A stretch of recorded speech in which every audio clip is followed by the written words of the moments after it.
Well, the main reason I kind of sought out kind of hair restoration, I suppose it's the same as everybody else. I mean, I was losing my hair, didn't know what I could do about it, didn't want to go down the wig and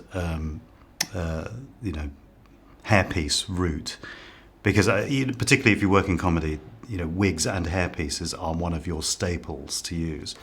So I didn't really want to go down that route, but I didn't really know what to do, and so it got to a stage where actually it was a job that I was doing, and the makeup artist on it said to me, "Have you thought about having a hair transplant procedure?"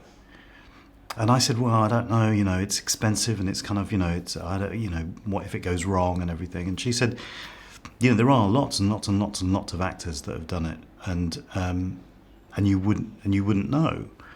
So then I started to kind of seek it out, really, and I kind of rang a few places, and then had a really good conversation with the clinic manager at Dr. Farjo Hair Institute, and then had a more in-depth conversation with him, and that finally convinced me. Yeah, the reason I chose Farjo was that, do you know what, it's really little things sometimes, and the first conversation I had with the clinic manager, he said, "Do you really need it?" And I said, "Well, I think I do." And he said, "Well, I know what you do, and maybe you don't, so why don't you come in and have a conversation?" And so when I came in, I was impressed that there wasn't a hard sell about it. It wasn't saying, "Yeah, definitely come in and take your checkbook out and here's your hair." And the conversations then about what could be done and how much it was and what my budget was and all the rest of it all seemed very upfront and honest. And so that's why kind of initially I kind of thought, yeah, I kind of feel safe. I mean, that's the main thing. You've got to feel safe. You've got to feel that you're in good hands. And I did very quickly. So, I had sort of came and had the procedure done. The actual day, I mean, you're nervous going in because it's new and all the rest of it. But actually it was, it was pretty easy going, actually. I mean, it's, depending on what you have done, it can take half a day or it can take, the best part of a day.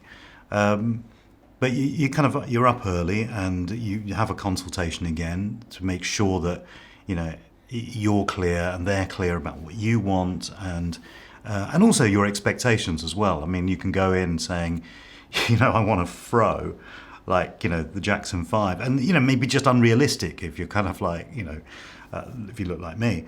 And so similarly, there's a kind of an important conversation to have about, your expectations and making them reasonable.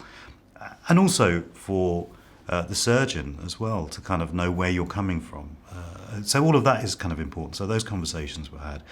But actually, the day itself was quite easy. I mean, it wasn't uncomfortable. There was a little bit of discomfort, but I wouldn't say it was painful at all.